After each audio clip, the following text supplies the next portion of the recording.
محفل منسوب ہے سرکار غوث اعظم دستگیر کی ذات ستودہ صفات سے، اور مجھے ہمارے اقبال باپو نے حکمت دیا ہے کہ پھر حضور غوث پاک کی بارگاہ میں ہی کچھ خراج عقیدت پیش ہونا چاہیے۔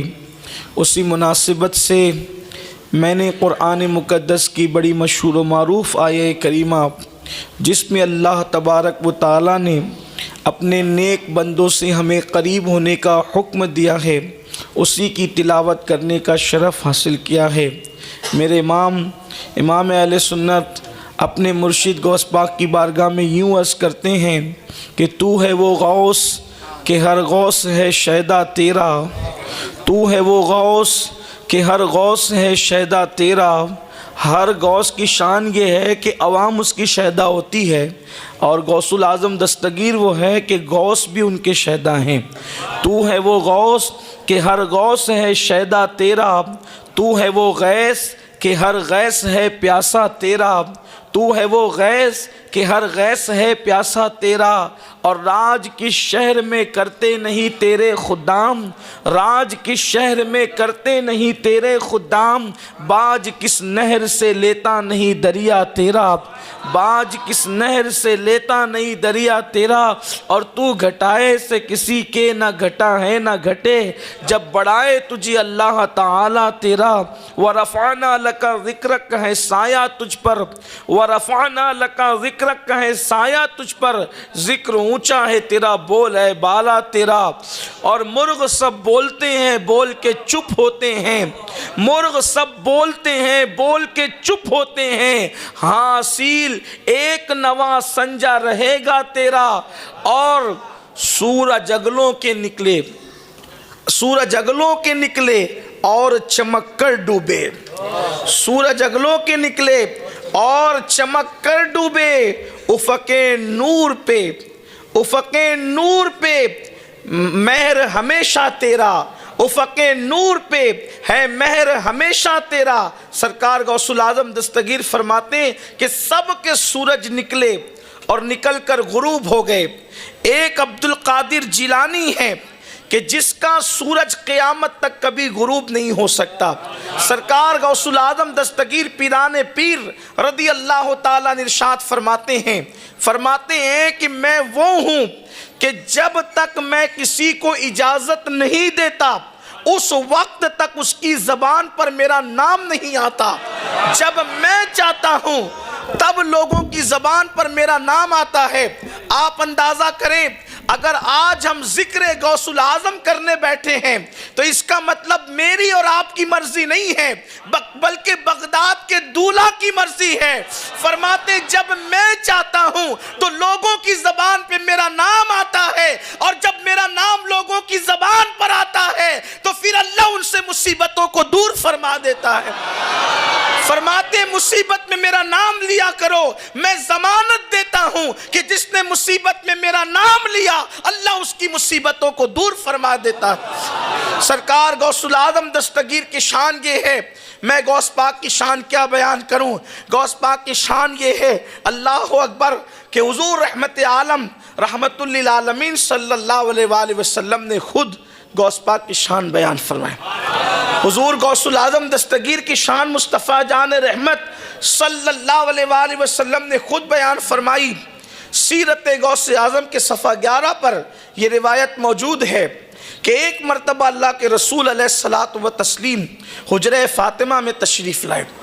اللہ کے رسول صلی اللہ علیہ وآلہ وسلم غیب داں نبی صلی اللہ علیہ وآلہ وسلم سیدہ فاطمۃ الزہرا کے حجرے میں تشریف لائے، اور جب حجرہ فاطمہ میں آئے تو اللہ کے حبیب صلی اللہ علیہ وآلہ وسلم، میں کبھی حجرہ فاطمہ کا تصور کرتا ہوں تو مجھے حیرت ہوتی ہے، عرش جس کا متمنی ہو اس حجرہ فاطمہ میں وہ رسول دن میں کئی مرتبہ آتے جاتے ہیں۔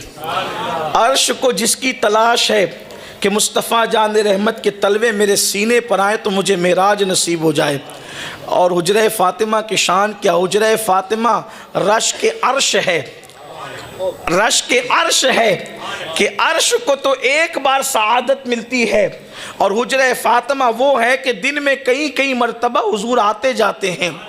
اور اللہ اکبر، سیدہ فاطمہ کے حجرے میں حضور تشریف لائے، اور آنے کے بعد چونکہ اس حجرے میں 5 تن جمع تھے، 5 تن ہمیں جنہیں کہتے ہیں، ہم جنہیں 5 تن کہتے ہیں وہ 5 تن جمع تھے۔ اللہ اکبر! اور اس 5 تن کی شان کیا ہے؟ اللہ اللہ! اگر پھیلے تو کائنات بنتی ہے اور سمٹے تو 5 تن بنتے ہیں۔ اسی لیے بیدم شاہ وارسی کہتے ہیں بیدم یہی تو 5 ہے مقصود کائنات، بیدم یہی تو 5 ہے مقصود کائنات، خیر النساء حسین و حسن مصطفیٰ علی۔ حضور حجرِ فاطمہ میں آئے، مولائے کائنات ہیں، سیدہ فاطمہ ہیں، حسن مجتبیٰ ہیں، حسین پاک ہیں، اور خود رسول اللہ ہیں۔ 5 تن پاک حجرے میں جمع ہیں، سرکار امام حسن کو اٹھاتے ہیں، اٹھا کر لبوں کو چومتے ہیں، کبھی پیشانیوں کو چومتے ہیں، کبھی آنکھوں کو چومتے ہیں، کبھی سینے سے لگاتے ہیں۔ حالانکہ حضور کا یہ معمول نہیں تھا، جب بھی حضور حجرے میں آتے تھے تو پہلے امام حسین کو لیتے تھے اور ان کو چومتے تھے۔ چھوٹے شہزادے کا خیال زیادہ تھا، بلکہ یہاں تک فرمایا فاطمہ حسین کو رلایا مت کرو، وہ روتا ہے تو میرا دل دکھتا ہے۔ اللہ اکبر! لیکن آج معمول کے خلاف سرکار نے امام حسن کو اٹھایا، امام حسین ٹک ٹکی باندھ کے دیکھتے رہے۔ ماں آخر ماں ہوتی ہے، ماں کا کلیجہ منہ کو آنے لگا۔ میرا چھوٹا لال جو ہے وہ ٹک ٹکی باندھ کر نانا کو دیکھتا ہے، اور آج خلاف معمول ساری توجہ حسن مجتبیٰ کی طرف ہے۔ وہ رسول جس کی نگاہ سے خدا کی ذات نہ چھپے، اس کی نگاہ سے سیدہ کے دل کے جذبات کیسے چھپ سکتے تھے؟ سرکار نے فرمایا فاطمہ حسن پر توجہ دینا۔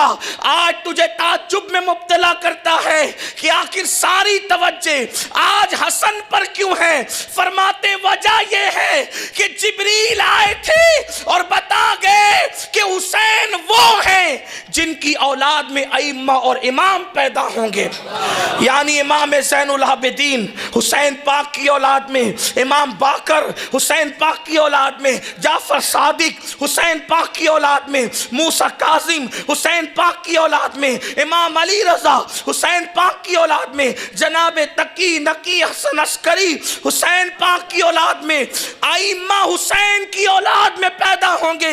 یہ جبریل نے بتایا، اور پھر جبریل نے کہا آقا حسن وہ ہے جس کی اولاد میں ایک شہزادہ تشریف لائے گا جو مقام نبیوں میں اللہ نے آپ کو دیا ہے، وہ مقام ولیوں میں اللہ اس کو دے گا، اور اس کا نام عبد القادر جیلانی ہوگا۔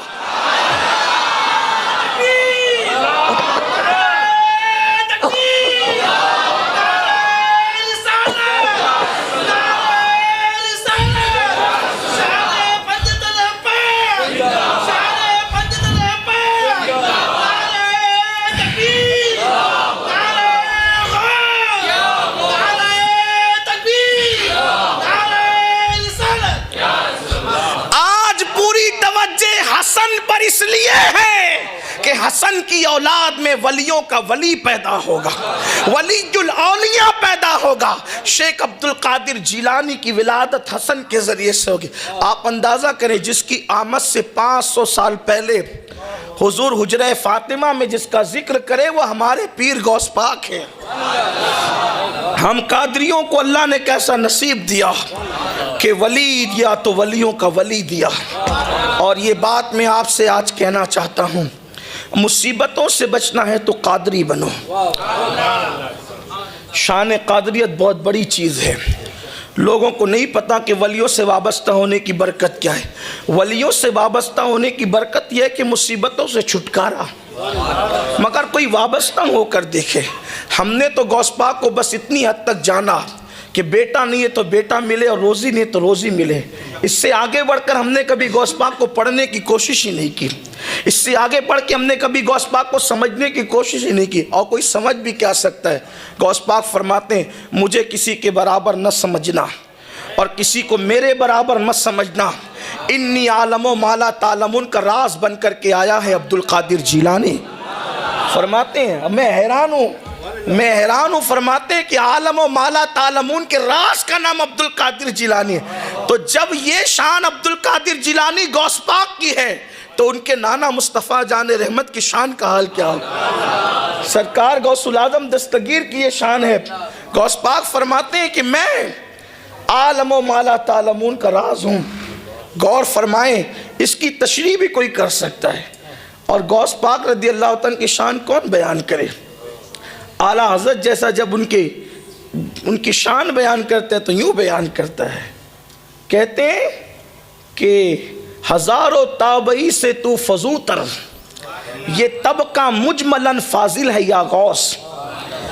مطلع کی ابتدا یوں ہوتی ہے، جو تیرا طفل ہے، بچہ ہے، کامل ہے یا غوث۔ یہ ہے غوثیت معاف سے عقیدت۔ جو تیرے گھر میں جو پہلے دن کا چند سیکنڈ کا پیدا ہوا بچہ ہے، جو تیرا طفل کہتے ہیں بچے کو، جو تیرا طفل ہے، کامل ہے یا غوث۔ اوروں کو رات بھر مصلی پر گزارنے سے وہ مرتبے نہیں ملتے جو غوث پاک کے گھر میں پیدا ہونے والا بچہ مرتبہ لے کر آتا ہے۔ جو تیرا طفل ہے، جو تیرا طفل ہے، کامل ہے یا غوث، اور طفیلی کا لقب واصل ہے یا غوث۔ طفیلی کا لقب واصل ہے یا غوث، اور تصوف تیرے مکتب کا سبق ہے۔ وہ تصوف جس پہ لوگ ناز کرتے، کہتے تیرے مکتب کا سبق ہے۔ تصوف تیرے دارالعلوم میں لوگ تصوف نہیں پڑھ پاتے، کہتے تصوف تیرے مکتب کا سبق ہے۔ مکتب اسے کہتے ہیں جہاں پہلے دوسرے دن کی ابتدائی تعلیم دی جاتی۔ تصوف تیرے مکتب کا سبق ہے۔ تیرا ذاکر ہے جو شاغل ہے یا غوث، جو آپ کا ذکر کرتا ہے وہ آپ کا ذکر نہیں کرتا، وہ اللہ کے ذکر میں مصروف رہتا ہے۔ تیرا ذاکر جو ہے شاغل ہے یا غوث، اور کہتے ہیں ہزاروں تابعی سے تو فضوتر، یہ طبقہ مجملاً فاضل ہے یا غوث، اور کہتے ہیں وہ کیا جانے گا فضل مرتضیٰ کو، وہ کیا جانے گا، وہ کیا جانے گا فضل مرتضیٰ کو، جو تیرے فضل سے عاطل ہے یا غوث، جو تیرے فضل سے عاطل ہے یا غوث، اور کہتے رضا کا خاتمہ بالخیر ہوگا تیری رحمت اگر شامل ہے یا غوث۔ تو غوث پاک سے وابستہ ہونا بڑی چیز ہے۔ غوث پاک فرماتے ہیں، شیخ عبدالحق محدث دہلوی نے لکھا ہے، غوث پاک فرماتے ہیں، ارشاد فرماتے ہیں کہ جو مجھ سے محبت کرنے لگے پھر اس کی عزت میری عزت ہو جاتی ہے، اور میں اس کی عزت کا محافظ ہو جاتا ہوں۔ یعنی غوث پاک کے غلاموں سے کبھی عزت چھینی نہیں جا سکتی۔ فرماتے ہیں کہ اس کی عزت میری عزت ہو جاتی ہے، اور میں اس کی عزت کا محافظ بن جاتا ہوں۔ اللہ اکبر۔ سرکار غوث العظم دستگیر فرماتے جو میرا ہو جاتا ہے اس کو ٹھوکر لگتی ہے اور وہ گرنے والا ہوتا ہے تو میں ہاتھ پکڑ کر اس کو بچا لیا کرتا ہوں۔ فرماتے ہیں کہ جو میرا ہو جاتا ہے پھر میں اس کو گمراہ بھی ہونے نہیں دیتا۔ فرماتے ہیں کہ محمد حسین ابن منصور حلاج کے دور میں میں نہیں تھا، اگر میں ہوتا تو پھر ان کو بچا لیتا، یعنی میں ان سے اس طریقے کی کوئی بات ہونے نہیں دیتا، ان کو سہارا دے کر کے بچا لیتا۔ اس وقت میں نہیں تھا اس لیے ایسا ہوا، اگر میں ہوتا تو انہیں بچا لیتا۔ غوث پاک رضی اللہ تعالیٰ کے سلسلے میں جو صرف بیعت ہو جائے اس کے بال کو غوث پاک منور کر دیتے ہیں، لیکن بات صرف بیعت ہونے کی ہے۔ لوگ آج کل تو کپڑا پکڑ کے کہتے ہیں کہ ہم نے اپنا ہاتھ غوث پاک کے ہاتھ میں دیا، لیکن یہ صرف رسومات کی طرف لوگ آج پھنس گئے ہیں۔ حقیقت میں بیعت ہوتا کون ہے؟ غوث پاک کی بیعت بے نمازی رہنے نہیں دیتی، غوث پاک کی بیعت دلوں میں کینہ رہنے نہیں دیتی، غوث پاک کی بیعت زبانوں سے غیبت ہونے نہیں دیتی، غوث پاک کی بیعت زنا سے بچا لیتی ہے، غوث پاک کی بیعت گناہ کبیرہ سے بچا لیتی ہے۔ ہم نے بیعت کو رسموں پر چھوڑ دیا ہے، حقیقت کی طرف آنے کو تیار کون ہے؟ ورنہ جو حقیقت میں مرید ہو غوث پاک کے مرید، صرف وہ مرید نہیں ہے جو غوث پاک کے سلسلے والے ہیں، جو ان سے محبت کرے سب غوث پاک کے مرید ہیں۔ اس لیے کہ کوئی سلسلہ ایسا نہیں ہے جہاں غوث پاک کی برکت نہ ہو۔ امام کہتے ہیں مزرعِ چشت بخارا و عراق و اجمیر، مزرعِ چشت بخارا و عراق و اجمیر، کون سی کشت پہ برسا نہیں جھالا تیرا۔ اور کس نے غوث پاک کی شان بیان نہیں کی، غوث پاک کا مقام کس نے بیان نہیں کیا؟ محبوب الہی آبرو سلسلہ چشتیہ سلطان المشائخ سیدنا نظام الدین اولیاء فوائد الفواد میں آپ کے جو ملفوظات ہیں اس میں بات موجود ہے۔ فرماتے ہیں غوث پاک کی شان یہ ہے، غوث پاک کی شان یہ کہ ان کی چوکھٹ پہ پڑے رہنے والے کتب اور ابدال ہوتے ہیں، پڑے رہنے والے۔ محبوب الہی اپنے ملفوظات میں فرماتے ہیں کہ ایک شخص جس کے ہاتھ پیر مفلوج ہو گئے تھے، ہاتھ پیر پہ فالج ہو گیا تھا، تو وہ دروازے پہ پڑا ہوا توبہ توبہ کر رہا تھا۔ وہ شخص اندر ایک مرید آتا ہے اور آ کر کہتا ہے سرکار آپ کے دروازے پہ جو شخص پڑا ہے قابل رحم اس کی حالت ہے، اس کو معاف کر دیں۔ فرمایا کہ جا، ابھی اس کی معافی نہیں ہوگی۔ اس نے تکبر کیا، کہا سرکار آپ اس کی سفارش کریں، اسے توبہ کی توفیق ملے۔ غوث پاک نے اپنے مرید سے فرمایا پہچانتا یہ کون ہے؟ یہ جو دروازے پہ پڑا توبہ توبہ کر رہا ہے پہچانتا ہے کون ہے؟ کہا نہیں، کہا یہ اپنے وقت کا ابدال ہے، ابدال۔ اور ابدال کس کو کہتے ہیں؟ ہمارے علماء جانتے ہیں ابدال کس کو کہتے ہیں۔ اللہ کے رسول علیہ السلام فرماتے ہیں بارش ابدالوں کے صدقے میں برستی ہے، بکریوں کے تھنوں میں دودھ ابدالوں کے صدقے میں آتا ہے، اناج ابدالوں کے صدقے میں اگتا ہے، امت کی آئی ہوئی مصیبت ابدالوں کے صدقے میں ٹلتی ہے۔ ابدال ولایت کی وہ قسم ہے کہ اگر ان کا وجود ختم ہو جائے تو زمین ختم ہو جائے، قیامت قائم ہو جائے۔ اور وہ ابدالوں میں سے ایک ابدال غوث پاک کی چوکھٹ پہ پڑے ہوئے توبہ توبہ کر رہے ہیں۔ فرمایا سرکار یہ ابدال ہے، اور بیان کون کر رہا ہے؟ حضرت محبوب الہی بیان کر رہے ہیں اس کو فوائد الفواد میں، اور اولائے سنجر اس کو لکھ رہے ہیں کہ وہ ابدال چوکھٹے غوث پاک پہ پڑا توبہ توبہ کر رہا ہے۔ کہا سرکار اس کا یہ حال کیوں ہوا؟ فرمایا میری بے ادبی کرنے سے ہوا۔ فرمایا میری بے ادبی کرنے سے ہوا۔ کہا کیا بے ادبی کر دی؟ کہا کہ 3 ابدال ہوا میں اڑتے ہوئے جا رہے تھے، 3 ابدال ہوا میں اڑتے جا رہے تھے، جیسی میری خانقاہ میرا مدرسہ آیا ایک ادب سے ادھر ہٹ گیا، دوسرا ادب سے ادھر ہٹ گیا کہ شیخ عبد القادر جیلانی کی خانقاہ آ گئی۔ لیکن یہ تھا ابدال، اس نے سوچا کہ میں بھی ولی ہوں، غوث پاک بھی ولی ہے، تو پھر ان کی خانقاہ کا ادب میں کیوں کروں؟ ایک ادھر ہٹا ایک ادھر ہٹا، یہ جیسے اوپر گیا اس کو پٹک دیا گیا نیچے، اور فرمایا کہ اس کا یہ حال ہو گیا۔ صرف کب؟ غوث پاک کی خانقاہ کے اوپر سے گزرنے کا نتیجہ یہ ہے۔ زبان سے کوئی توہین نہیں کی، زبان سے کوئی بے ادبی نہیں کی، زبان سے کوئی گستاخی نہیں کی، بس ہم بھی ولی یہ بھی ولی، ہم ان کی خانقاہ کا احترام کیوں کریں؟ غوث پاک فرماتے پٹک دیا گیا، احوال سلب کر لیے گئے۔ ولایت دینا بھی غوث پاک کے ہاتھ میں ہے، اور دینے کا مقام تو اپنی جگہ ہے۔ فرماتے دینا بھی میرے اختیار میں ہے، اور مجھے سلب الاحوال کی منزل ملی ہے، یعنی ولایت دیتا بھی ہوں اور جس کی چاہتا ہے چھین بھی لیتا ہوں۔ حضور غوث العظم دستگیر نے فرمایا۔ مجدد الفسانی شیخ احمد سریندی فرماتے ہیں کہ کوئی ولی جو تقدیر نہیں بدل سکتا، تقدیر کی مختلف قسمیں ہیں، اس کی طرف نہیں جاتا۔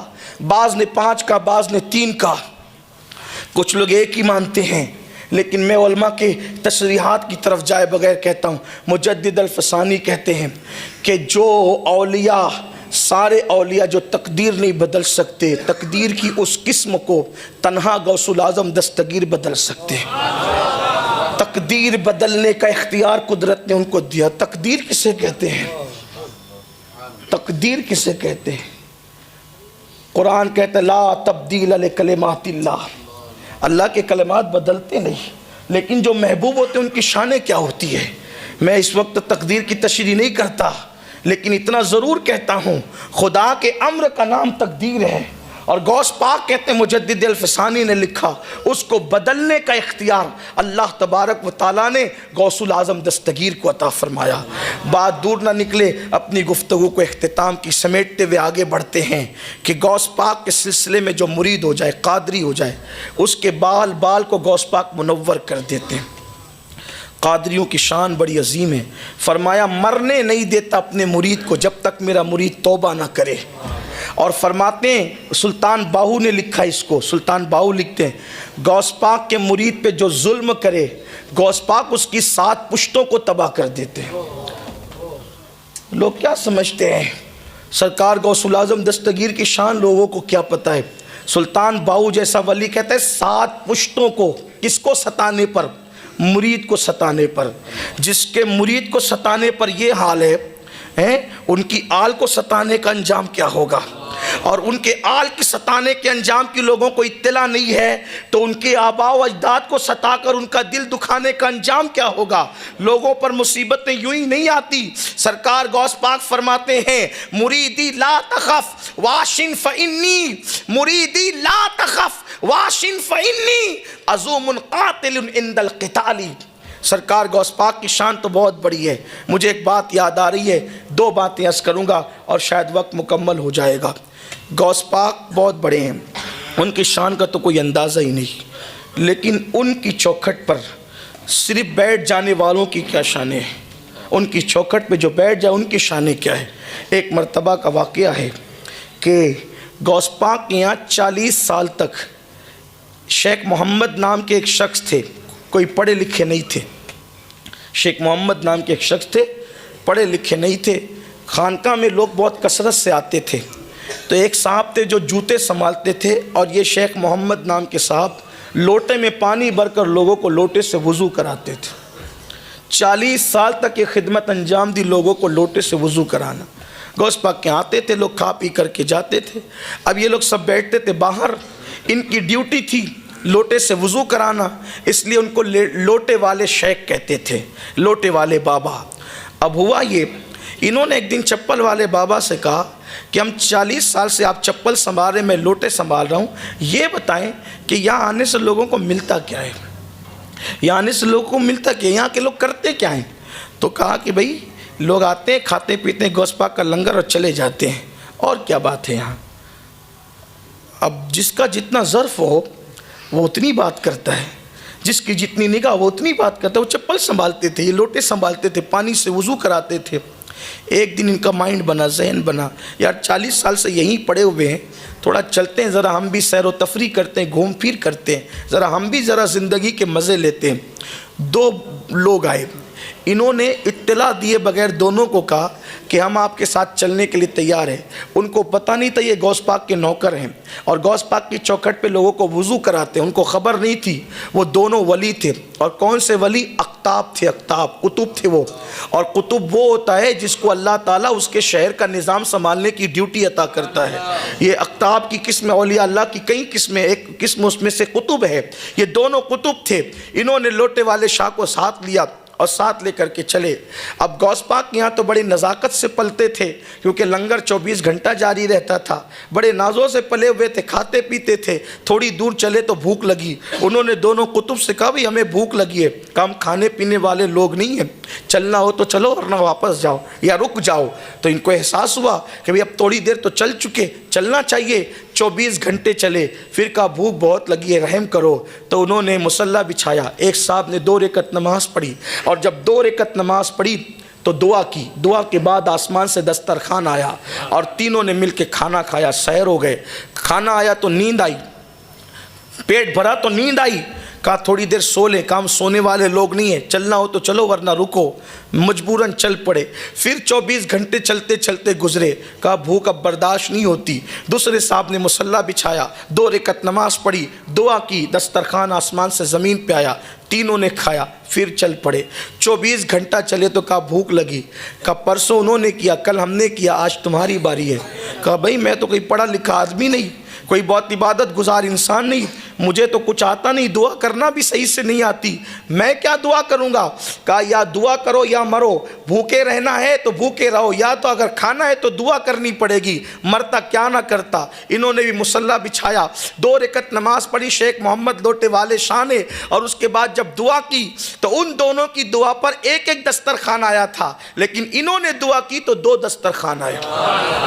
وہ دونوں اقطاب حیران ہو گئے، کہا کہ آپ کو کہتے تھے کہ ہمیں کچھ نہیں آتا، آپ پڑھے لکھے نہیں ہیں, آپ کچھ نہیں جانتے, دعا کرنے کا ہنر بھی نہیں جانتے, آپ کی بات پر 2 دسترخوان کیسے آیا؟ تو کہا کہ واقعی میں کچھ نہیں جانتا تھا, لیکن جب تم نے مجبور کیا یا بھوکے مرو یا دعا کرو, جب جان پہ بنائی تو پھر میں نے بس اتنا کہا, اے اللہ مجھے تو کچھ نہیں آتا. یہ دونوں اقطاب جس کے وسیلے سے دعا کرتے ہیں, یہ دونوں اقطاب جس کے وسیلے سے دعا کرتے ہیں, یہ دونوں اقطاب جس کے وسیلے سے دعا کرتے ہیں, اللہ اسی کا وسیلہ دسترخوان نازل فرما. تو 2 دسترخوان آ گئے. تو ان دونوں اقطاب نے کہا تمہیں معلوم ہے کہ ہم کس کے وسیلے سے دعا کرتے ہیں؟ کہا نہیں معلوم تھا, نہیں معلوم تھا. تبھی تو کہا کہ یہ جس کے وسیلے سے دعا کرتے ہیں اسی کے صدقے میں خوان نازل فرما. تو دونوں اقطاب نے کہا آج سن لو کس کے وسیلے سے دعا کرتے ہیں. ہم جب بھی دعا کرتے ہیں تو یوں کہتے ہیں, اللہ عبد القادر جیلانی کی چوکھٹ پر وہ بندہ جو لوگوں کو لوٹے سے وضو کراتا ہے, اسی کے صدقے میں ہماری دعا کو قبول کر لے تو ہماری ہر دعا قبول ہوتی ہے.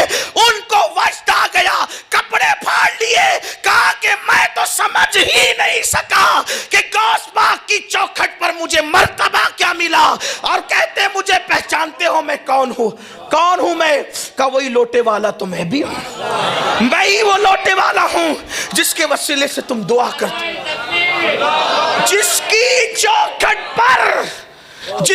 چوکھٹ پر بے ہنر بیٹھیں تو قطب ان کے وسیلے سے دعا کریں. جس کی چوکھٹ کے بے ہنروں کی یہ شان ہے تو عبد القادر جیلانی کی شان کا عالم کیا ہو؟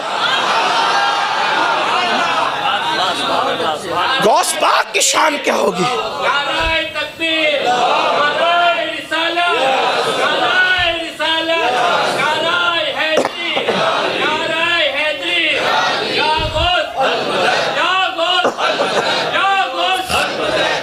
واللہ میں تو غوث پاک کی چوکھٹ پہ بیٹھنے والے کتے کو بھی بے ہنر نہیں مانتا, لیکن صرف چونکہ انہوں نے یہ بات نقل کی تھی تو میں نے بیان کر دی کہ مجھے کچھ نہیں آتا, ورنہ اللہ کی عزت کی قسم ان کی چوکھٹ پہ بیٹھنے والا کتا بھی بے ہنر نہیں ہوتا.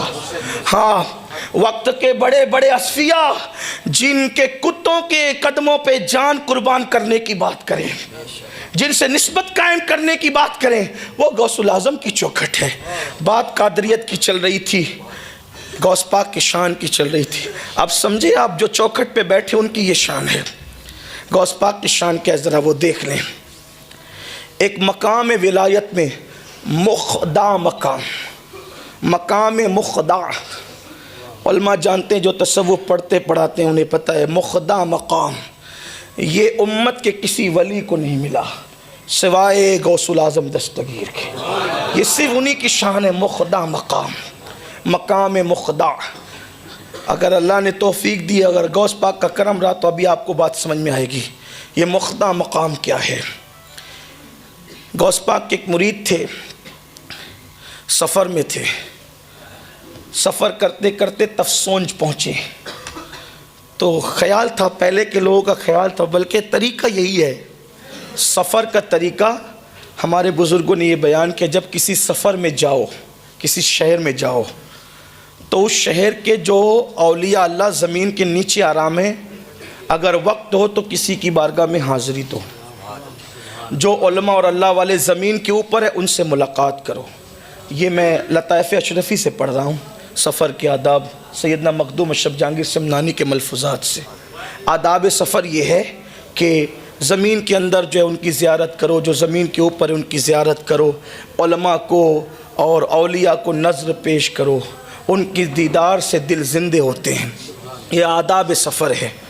تو اس طرح سے اس دور میں یہ طریقہ تھا. آج تو بہت مصروف ہیں لوگ, اب تو رشتہ داروں کے گھر بھی جانے کی توفیق نہیں ہے, تو لوگ علماء مشائخ سے کہاں ملیں, اور مزارات پر لوگ کہاں ڈھونڈ کے جائیں, تو لوگوں کو ٹائم ہی نہیں ہے. تو جاتے آتے ہیں, بھاگتے دوڑتے پھر نکل جاتے ہیں, بڑے ہم آمی کا دور ہے.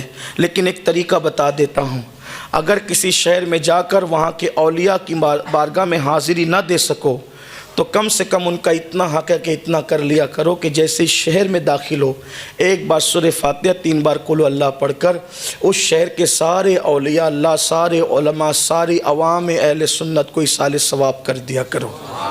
تو کم سے کم اتنا تو ہوگا کہ جائے بغیر آپ کی حاضری لگ جائے گی، جائے بغیر آپ کی حاضری لگ جائے گی۔ اور اس عمل کی برکت سے بات یہ ہوگی کہ اس شہر میں کبھی کوئی آپ کو ذلیل نہیں کر سکے گا، کیونکہ جب آپ یہ کام کریں گے تو پھر اولیاء کی توجہ آپ کی طرف ہوگی اور ان کی روحانی طاقت آپ کے ساتھ ہوگی، پھر آپ وہاں ذلیل نہیں ہو سکیں گے۔ اس عمل کو آپ خاص یاد رکھنا، بڑی برکتیں اس عمل کی۔ جا سکتے نہیں جا سکتے ہو تو ایصال ثواب تو کہیں سے بھی پہنچ جاتا ہے۔ میرے پیارے آقا صلی اللہ علیہ وسلم کے دیوانوں، تو وہ غوث پاک کے مرید تھے، سفر میں تھے، سوچا کہ یہاں پر ایک بہت بڑے شیخ رہتے ہیں، شیخ عبد الرحمن تفسونجی، تو ان کی محفل میں وہ چلے گئے۔ اب محفل میں گئے تو محفل میں سب مرید ہی مرید تھے۔ اب مریدوں میں جب آدمی بات کرتا ہے تو پھر اس کا لہجہ الگ ہوتا ہے، کوئی کتنا بھی نیک ہو، اللہ والا ہو، اپنوں میں بات کا لہجہ ہی الگ ہوتا ہے۔ جیسے ہم لوگ جب اپنوں میں گفتگو کرتے ہیں تو پھر کوئی دلیل ہی نہیں پڑھتے، لیکن جب پتہ چلتا ہے کہ کچھ ذلیل بھی محفل میں شامل ہے تو مجبوراً پھر کچھ دلیلیں بھی پڑھ دینی پڑتی ہے، کیونکہ بھئی یہ تو آئی ہیں جو ہے وہ نقص نکالنے کے لیے، عیب ڈھونڈنے کے لیے، لیکن اہل عقیدت میں کوئی دلیل کی ضرورت نہیں ہوتی، اپنوں میں اپنی طرح بات کی جاتی ہے، پھر اپنوں میں اپنائیت ہوتی ہے۔ انہوں نے سمجھا سب مرید ہے، کہنے لگے مجھے پہچانتے ہو میں کون ہو، میری شان کیا ہے، میرے مریدوں تمہیں پتہ ہے؟ تو سب چپ تھے۔ فرمایا جیسے پرندوں میں باز کی شان ہوتی ہے، عقاب کی، شاہین کی شان ہوتی ہے، ویسے ولیوں میں میری شان ہے۔ اب تھوڑا سا میں آپ کا وقت لوں گا گفتگو آگے بڑھانے سے پہلے کہ یہ جو باز ہوتا ہے نا، باز جس کو ایگل بھی آپ کہتے ہیں، شاہین بھی کہتے ہیں، عقاب بھی کہتے ہیں، یہ جو باز ہے یہ پرندوں کی دنیا کا سردار ہے۔ اسی لیے اقبال جیسے مفکر کی پوری شاعری اسی ایگل کے ارد گرد گھومتی ہے، اور اقبال جو ہے وہ جب بھی نوجوان مسلمانوں کو مخاطب کرتے ہیں تو عقاب اور شاہین کہہ کر کے مخاطب کرتے ہیں، اس لیے کہ یہ پرندوں کا بادشاہ ہے، راجہ ہے پرندوں کا، اس کی خاص شان ہے۔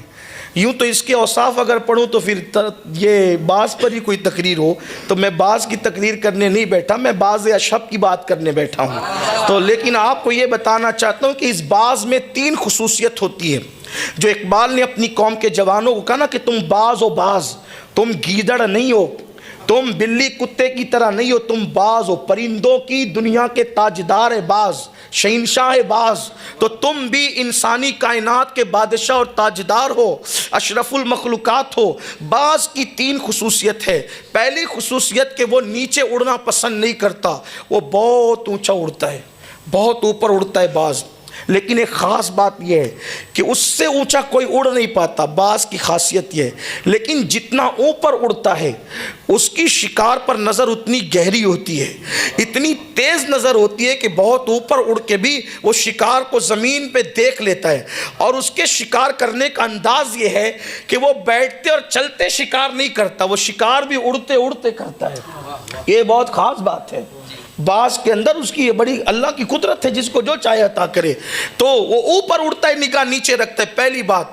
دوسری بات، وہ اتنا باغیرت ہے باز کہ کبھی بچا کچا شکار نہیں کھاتا، یعنی اس نے کر دیا اس نے کر دیا تو پرندے درندے وہ مردار نہیں کھاتا، اس کو بھوک کتنی لگے بھوکا رہنا پسند ہے، لیکن کسی کا بچا کچا کھانا اس کو پسند نہیں ہے، وہ خود شکار کر کے کھاتا ہے۔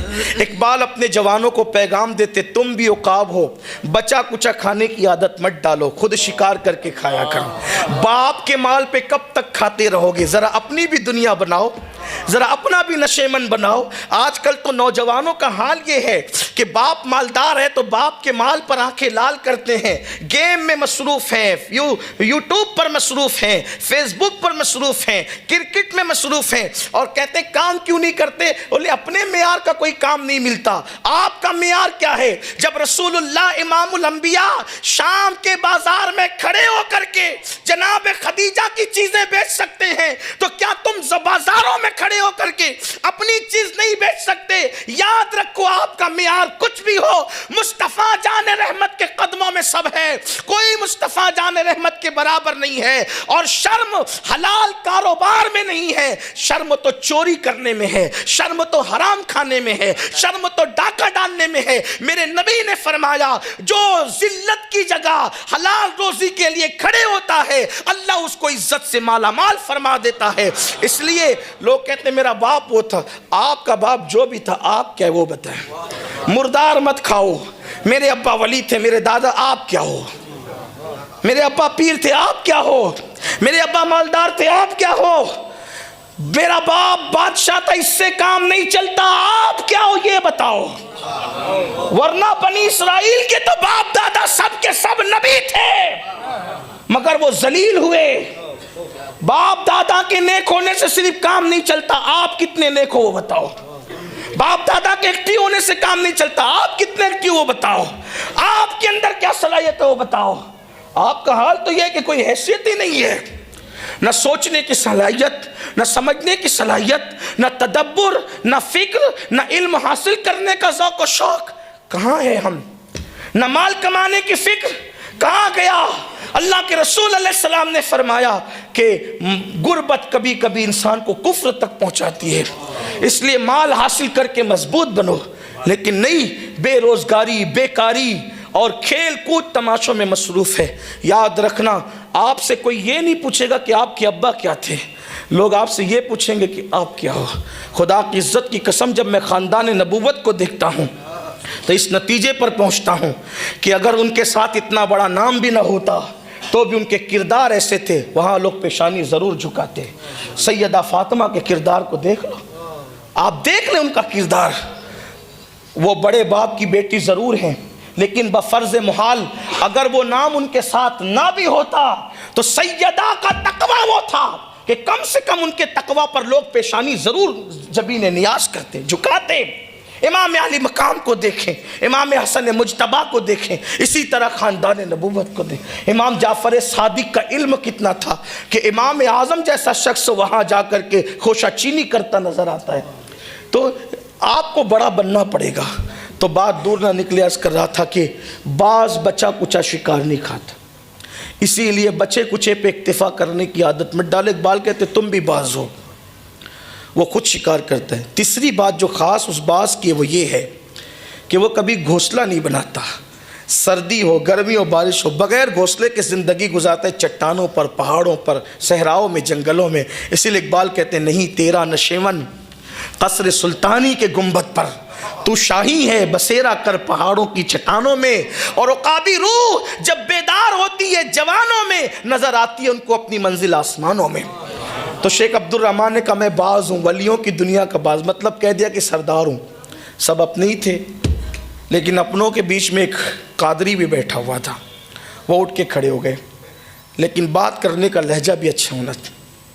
وہ اٹھ کے کھڑے ہوئے، جو چادر اوڑی ہوئی تھی چادر، وہ چادر پھینک دی اور فرمایا آپ باز ہونا ولیوں کی دنیا کے، آؤ میرے ساتھ کشتی کرو، مقابلہ کرو، لڑو، چلو آؤ۔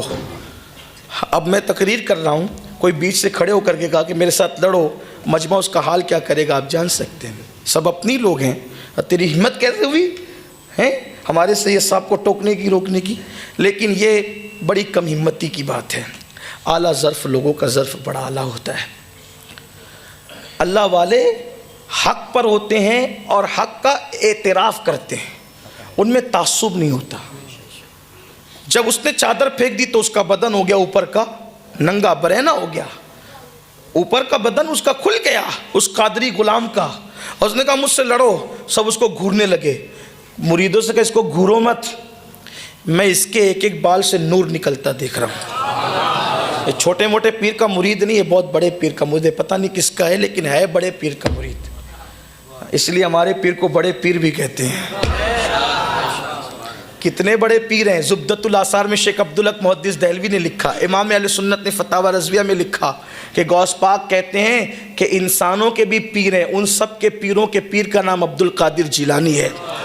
جناتوں کے بھی پیر ہیں، ان سب کے پیروں کے پیر کا نام عبد القادر جیلانی ہے، اور فرشتوں کے بھی پیر ہیں، ان سب کے پیروں کے پیر کا نام عبد القادر جیلانی ہے۔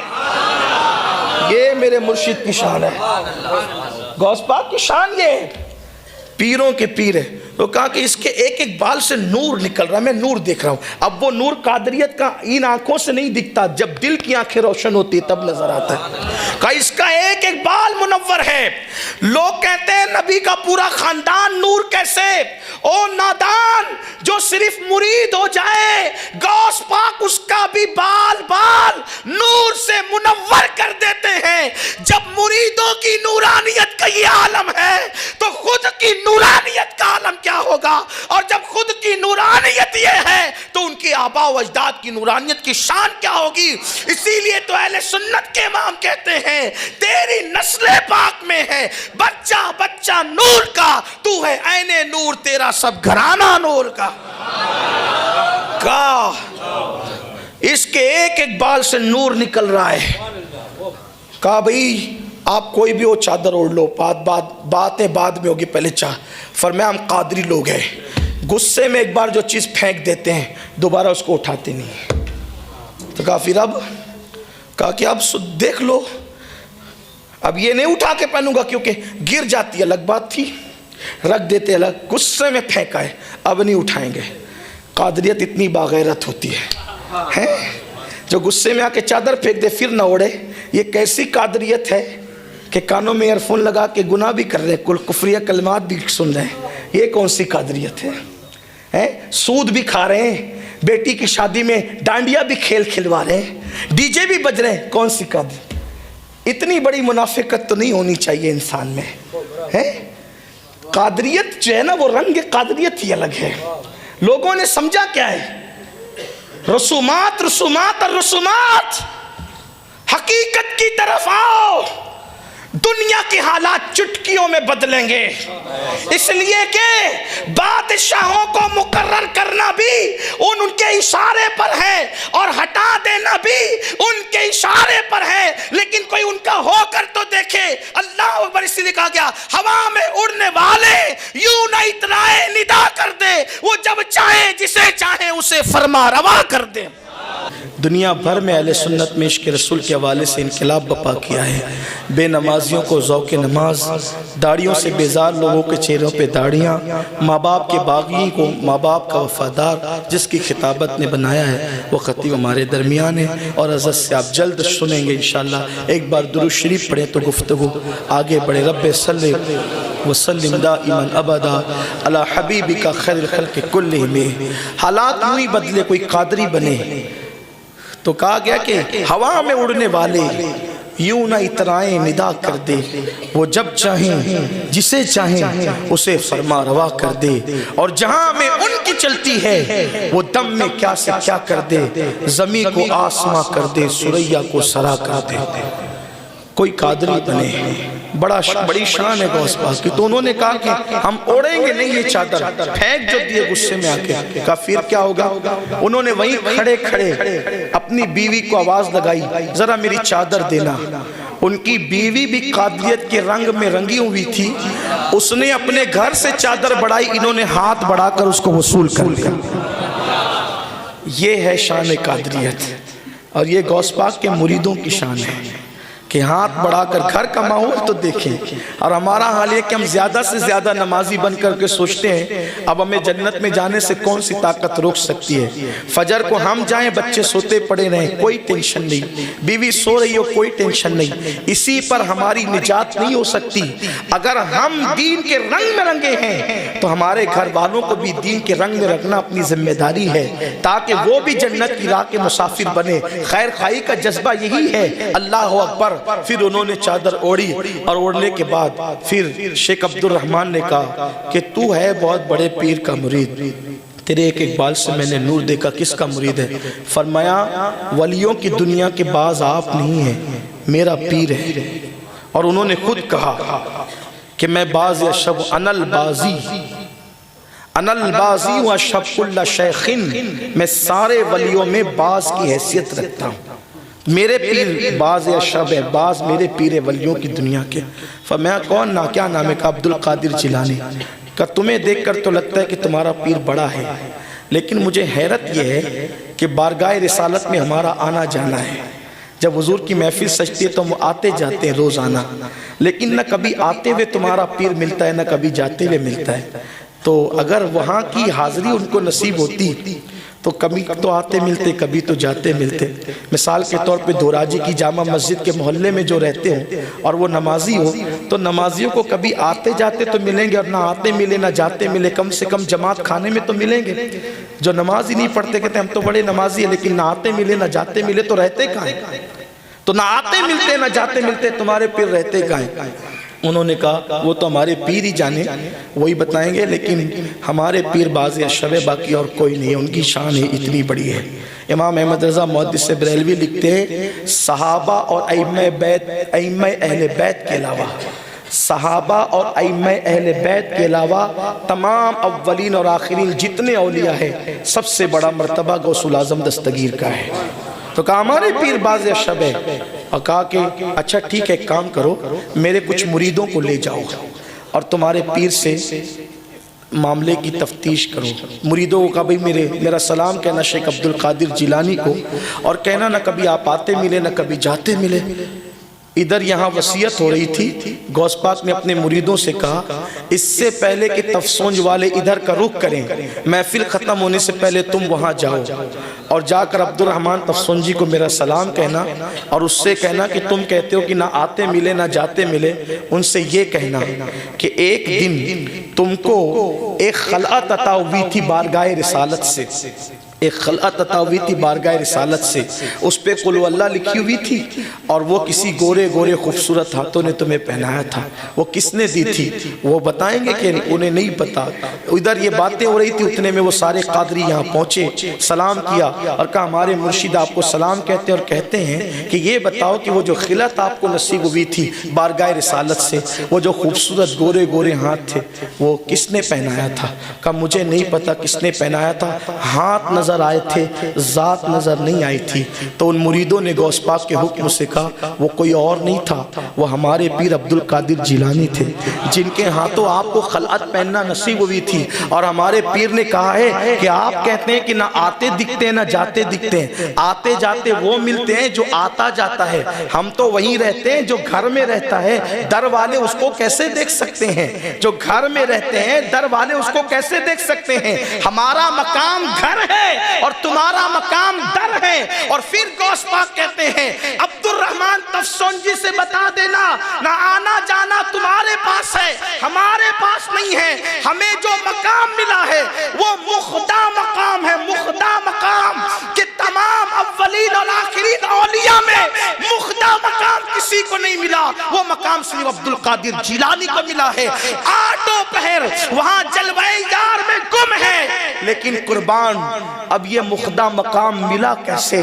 اگر ہم غوث پاک سے پوچھے کہ آپ کی شان اللہ حبیبی کا خیر الخلق کلہم، الحمدللہ دیکھیے استاذ العلماء اور ہماری جماعت کی ایک معتبر ہستی علمی دنیا میں جن کا بہت بڑا نام ہے، اور ان کا ہی نام نہیں بلکہ ان کے پورے خاندان کا نام ہے حضور شعیب الاولیاء کا، اور فیض رسول جو براؤں شریف میں وہ پورے ادارے کا نام ہے، تو وہ ہستی ہمارے درمیان تشریف لا چکی ہے۔ بس دو جملے بول کے بات ختم کرتا ہوں۔ غوث پاک کہتے ہیں مجھے مخدا مقام ملا ہے۔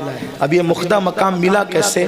آپ اپنے قصیدہ غوثیہ میں اس کا راز اس سے پردہ اٹھا کر فرماتے ہیں انا الحسنی والمخدا مقامی، کہ میں حسن کا بیٹا ہوں، اللہ تبارک و تعالیٰ نے مجھے مخدا مقام عطا فرمایا ہے۔ آپ مجھے بتائیں حسن کا بیٹا ہونے پر جسے مخدا مقام ملتا ہے، جب حسن کے بیٹے کی یہ شان ہے تو حسن مجتبیٰ کی شان کا عالم کیا ہوگا، اور ان کے بابا اور ان کی امی سیدہ فاطمہ اور مولا علی کی شان کیا ہوگی، اور ان کی یہ شانیں ہیں تو مصطفیٰ جان رحمت کی شان کیا ہوگی۔ اسی لئے میرے امام کہتے جو تیرا طفل ہے کامل ہے یا غوث، تو فیلی کا لقب واصل ہے یا غوث، اور ہزاروں تابعی سے تو فضوتر، یہ طبقہ مجملاً فاضل ہے یا غوث، اور وہ کیا جانے گا فضل مرتضیٰ کو جو تیرے فضل سے عاطل ہے یا غوث، اور رضا کا خاتمہ بالخیر ہوگا تیری رحمت اگر شامل ہے یا غوث۔ تصوف تیرے مکتب کا سبق ہے جو تیرا ذاکر جو ہے شاغل ہے یا غوث۔ اللہ کی بارگاہ میں دعا ہے اللہ یہ چند ٹوٹے پھوٹے جملوں کو بارگاہ غوثیت مآب میں قبول فرمائے اور ہم سب کے لیے نجات کی راہیں پیدا فرمائے۔ گفتگو کے درمیان اگر کوئی غلطی ہو گئی ہو اللہ کی بارگاہ میں توبہ کرتا ہوں، استغفر اللہ ربی من کل ذنب و اتوب الیہ وما علینا الا البلاغ۔ السلام علیکم ورحمۃ اللہ۔